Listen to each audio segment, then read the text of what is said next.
December 16th, 1944. 0531 hours. The forests along the German-Belgian border lay silent under a heavy winter sky. Snow clung to the trees, muffling the sound of boots, gun barrels, and whispered orders.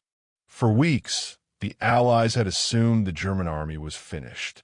But this morning, in the frozen Ardennes, Hitler prepared his last desperate gamble. Inside a dim command post at Monschau, Colonel Oscar Alfred Axelson of the U.S. 46th Artillery Group studied the horizon through cold steel binoculars. What he saw confirmed his fears: enemy movement, German troops massing, armor shifting into position. The largest counteroffensive since D-Day was about to begin. History would call it the Battle of the Bulge.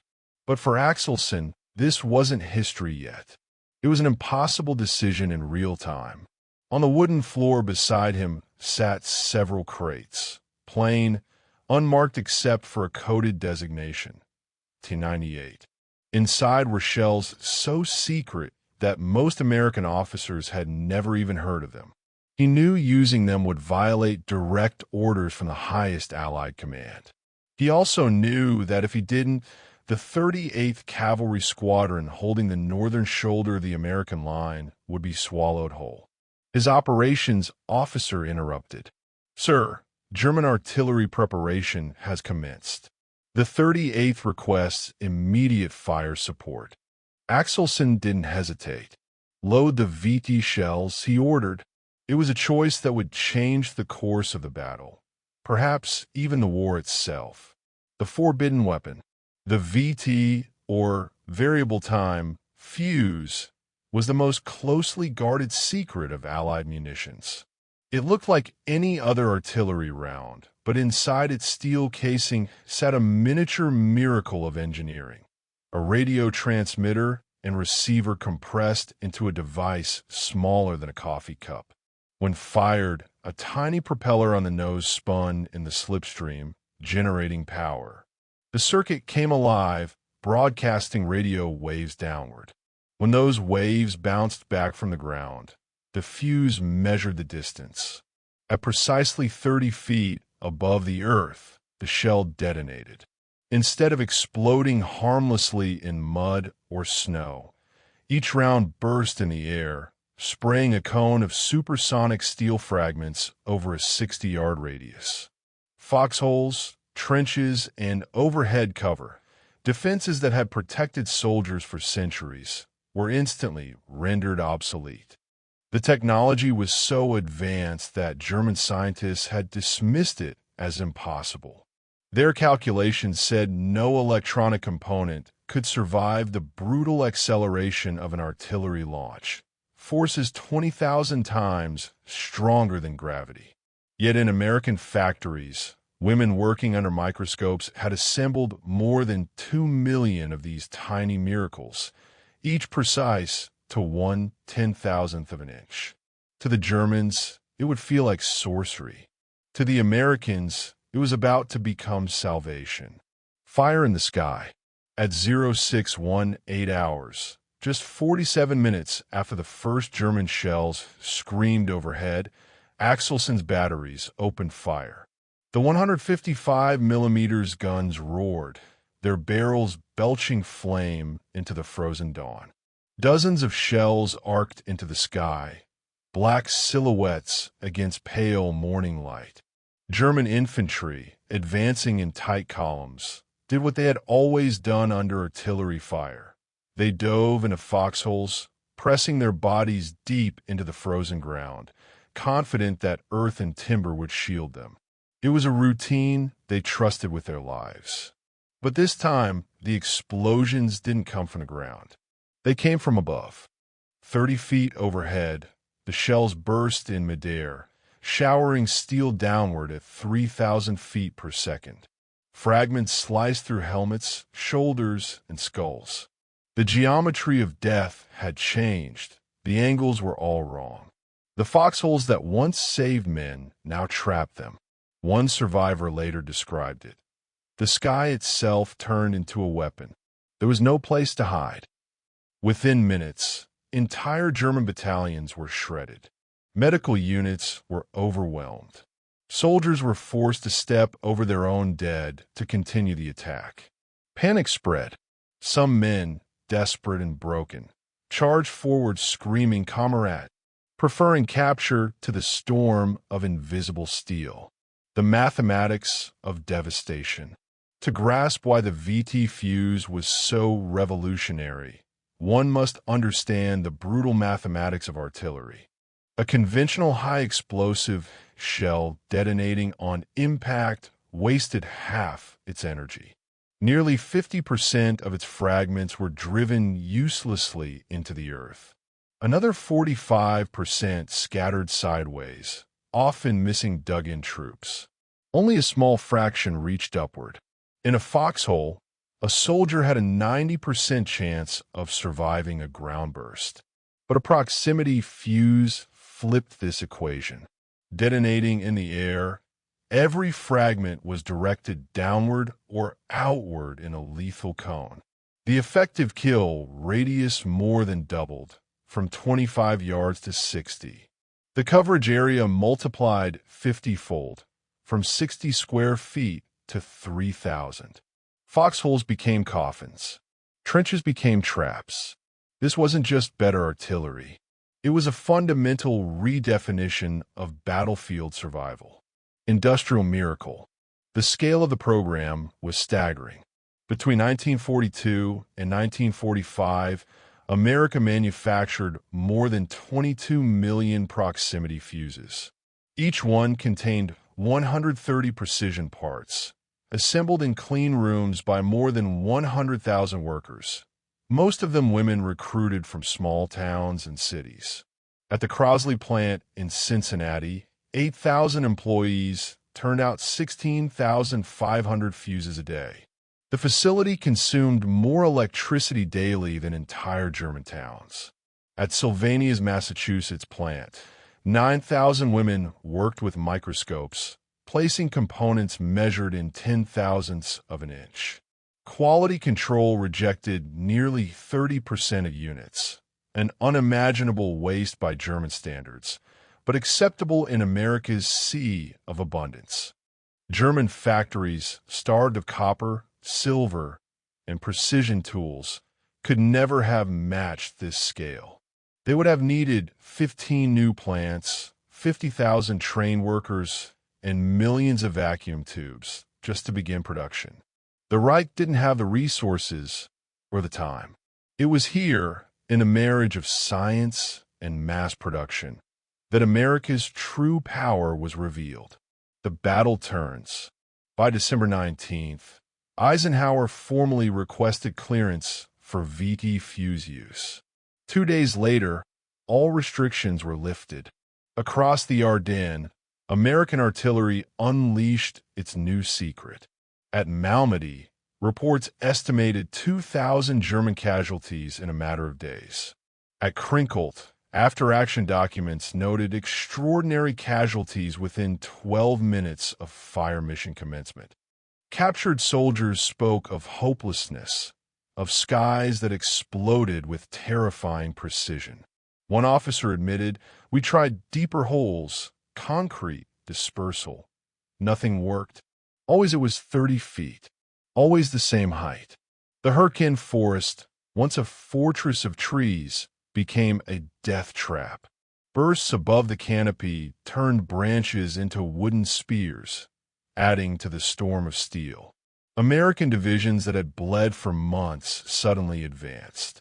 Doctors noted new wound patterns, punctures to shoulders, necks, and heads, injuries from above. Even General Patton, skeptical of artillery and famously wedded to tanks, changed his mind after witnessing the carnage. On Christmas Day, his Third Army reported killing 700 Germans in a single engagement. Patton declared, "The funny fuse won the Battle of the Bulge for us." The psychological war. Technology kills, but psychology wins wars. For centuries, the soldier's instinct had been to seek cover. Dig a hole, hug the ground, wait it out. Now that instinct betrayed them. Foxholes became magnets for death. Interrogated prisoners confessed their terror. They described artillery that seemed intelligent, shells that burst always at treetop height, as if guided by malevolent logic. The consistency itself was horrifying. Randomness you could endure. Precision broke the spirit. German directives grew frantic. Orders demanded foxholes at least 2.5 meters deep, with overhead logs half a meter thick, reinforced by concrete. Such defenses were fantasies, impossible under combat conditions. Commanders could only disperse troops, scattering men so thinly that their combat power evaporated. In truth, there was no answer. Proximity fuses had rewritten the rules, a secret too well kept. Ironically, German intelligence had guessed the truth months earlier. In October 1944, Field Marshal Kesselring reported unusual airburst patterns in anti-aircraft fire. He warned Berlin, if adapted for ground use, effects on infantry would be catastrophic. The High Command dismissed his concerns. Proximity detonation under battlefield conditions was, they insisted, impossible. That arrogance sealed their fate. During the Bulge, German troops even captured 20,000 VT fuses, but never realized what they were. Their engineers had long ago abandoned similar research under Hitler's strict 6-month production edict. They literally held the Allies' deadliest secret in their hands and failed to see it. Legacy of the fuse. By war's end, proximity fuses had claimed tens of thousands of lives. They were ranked by the U.S. military as the third most important technological achievement of the war, after only radar and the atomic bomb. Unlike those other marvels, the fuse never drew headlines.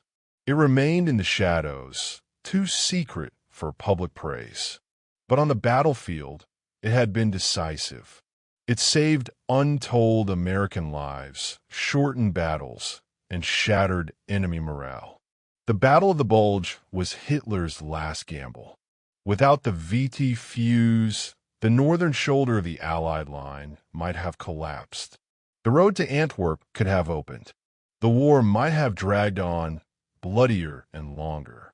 Instead, American artillery, armed with a device the Germans declared impossible, broke the offensive before it could succeed. Colonel Axelson's unauthorized order that December morning, load the VT shells, was more than defiance. It was the moment the future arrived on the battlefield. The fuse that changed the war did not roar like a bomber or blaze like an atomic sun.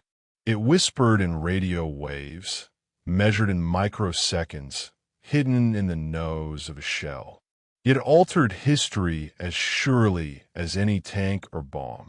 And for the men who fought in the Ardennes, it turned the very sky into a weapon. Spring 1945. The Pacific Ocean boiled with fire. At Okinawa, waves of Japanese kamikaze pilots hurled themselves at the American fleet with a ferocity the world had never seen. Each dive, each burning trail in the sky, carried not just one plane, but the weight of a desperate empire. The U.S. Navy, lined up in the turquoise waters around the island, knew that if Japan's suicide air armada broke through, the sea itself would become a graveyard. And yet, something new had arrived. Hidden inside American shells was a silent ally, the proximity fuse. For the first time in history, artillery rounds could sense their target and explode at the perfect distance. Every shell that detonated in midair was a death sentence for a kamikaze that never reached its target. The numbers tell the story. Before the VT fuse, anti-aircraft gunners shot down roughly 25 Japanese aircraft for every 100 attackers. At Okinawa, with proximity fuses, they destroyed 91 out of 100.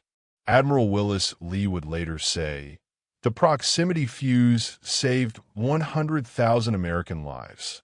Each Japanese plane shot down by those miniature electronic brains was one less burning wreck plunging into a carrier deck or hospital ship.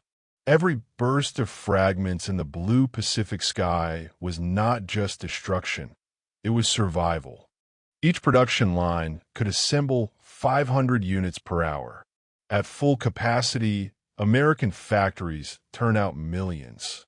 Workers labored through weekends, through exhaustion, through holidays. On Christmas Day, 1944, while German soldiers were dying under proximity fuse bombardments in the Ardennes, American workers were still at their benches, hands steady, eyes burning, assembling the devices that would decide the war. This was not the romantic image of war. No parades, no banners, just solder, copper, and microscopic precision. But these anonymous workers killed divisions as surely as any frontline soldier. Meanwhile, in Germany, ammunition production had collapsed.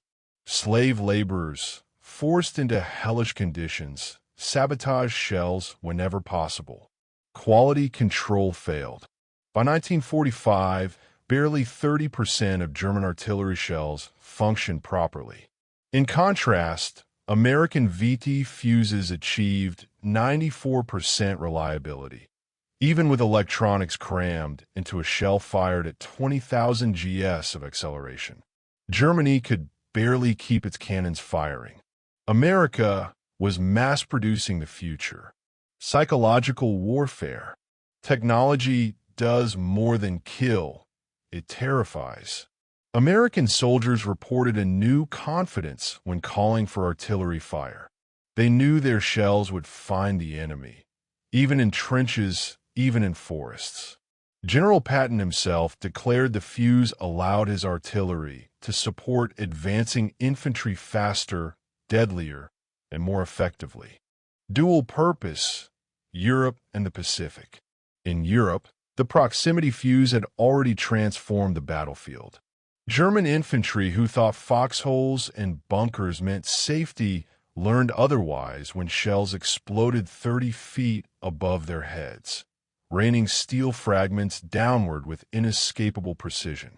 But in the Pacific, the technology fulfilled its original purpose, air defense.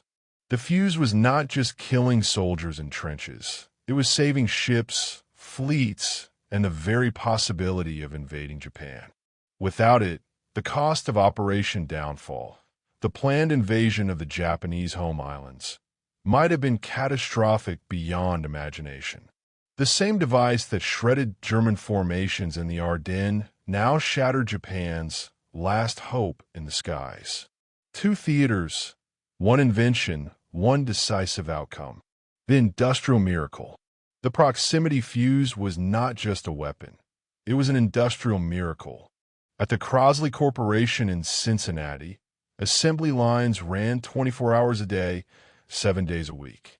Women hunched over microscopes, soldered fragile electronic circuits with the steadiness of surgeons.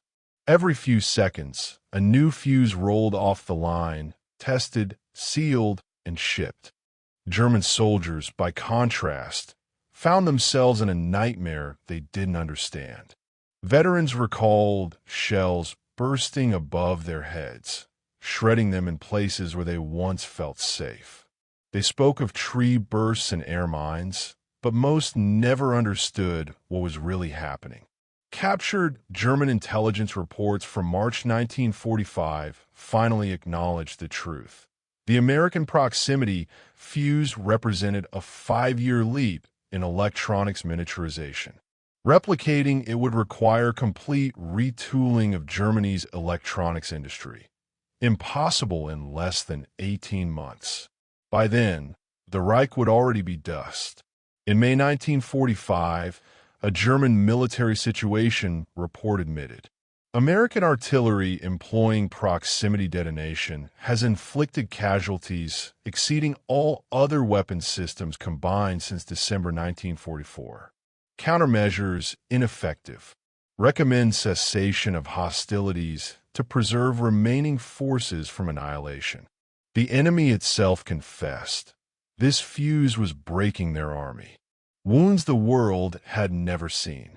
The fuse didn't just change battles, it changed medicine.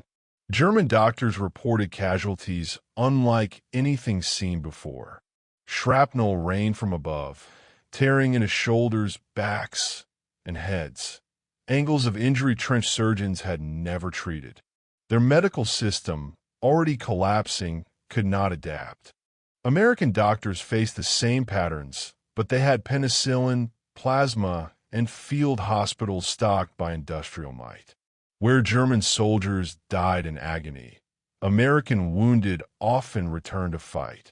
Thus, the fuse's lethality was doubled. It not only killed more enemies, but worked alongside American medicine to save more friends. America versus Germany, two philosophies of war. The story of the proximity fuse is not just about circuits and shells. It is about philosophy. Germany poured resources into wonder weapons like the V-2 rocket, which consumed billions of Reichsmarks and killed fewer people than 1 month of Allied artillery. Impressive, yes. Militarily decisive? No. America, instead, took an evolutionary weapon, the artillery shell, and made it smarter. The fuse cost half as much as the V-2 program, yet transformed every battlefield where it was deployed. This was the essence of American war-making. Mass-produce excellence, deploy it everywhere, overwhelm the enemy not with one miracle weapon, but with millions of small ones. Legacy, the first smart weapon. The proximity fuse was more than a tool of World War II. It was the first smart weapon. Modern precision-guided munitions trace their DNA back to those miniature radios packed into artillery shells in 1944. The idea that a weapon could think, even in the simplest way, was revolutionary. The production techniques, clean rooms, microscopic assembly, rigorous quality control, became the foundations of the post-war electronics and semiconductor industry. The women who assembled fuses in 1944 pioneered the methods that would one day produce transistors, microchips, and the computers we now take for granted. Even the organizational model, scientists, manufacturers, and the military working in harmony, became the blueprint for Cold War weapons research. From nuclear missiles to stealth aircraft, the pattern was set by the Proximity Fuse Project. The moral question. But every revolution in killing brings moral weight. American soldiers were grateful. The fuse saved their lives. Yet veterans also described horror. German positions where every soldier had been killed simultaneously by airburst fragments. There was no struggle, no exchange of fire, just instant death from the sky. This was killing as mathematics. This was slaughter by engineering. And yet, paradoxically, it also shortened the war. Every German unit annihilated by airburst artillery was one less resisting the liberation of concentration camps. The same fuses that rained death on Wehrmacht troops may have spared untold civilians from dying in occupied Europe. War has no clean morality, only consequences. 30 feet, the symbol of a new age. In the end, it all comes down to 30 feet. That was the distance between a shell exploding in the ground and a shell detonating above it. 30 feet, measured by radio waves, triggered by tiny circuits, engineered by scientists, assembled by factory workers. But that 30 feet represented much more. It was the distance between democracy and fascism. The distance between industrial strength and industrial collapse. The distance between past and future. In December 1944, German infantry faced the finest army they could muster. Hardened veterans, battle-tested across Europe. They were not defeated by cowardice, nor a lack of skill. They were defeated by a shell that could think. They had 30 feet, the time between hearing the whistle of artillery and the blast of airburst steel, to realize that everything they believed about American weakness was wrong. In those 30 feet, democracy proved its power not with ideology, but with engineering. Not with propaganda, but with production. The proximity fuse killed more than soldiers. It killed the mythology of fortress walls, of foxholes, of courage standing alone against technology. It killed the past, closing from 1945 to today. The proximity fuse was democracy's perfect weapon, sophisticated yet mass-produced, complex yet reliable, expensive yet expendable. It killed with precision. It saved with efficiency. It ended battles in seconds that once lasted hours. And when the war ended, its legacy lived on. Every smart bomb, every guided missile, every drone strike, they're all echoes of that first shell that detonated 30 feet above the ground. The future of war arrived not with a mushroom cloud, but with a tiny radio inside an artillery shell. At 30 feet, democracy measured its victory in fragments, in circuits, in production lines, and in the silence that followed.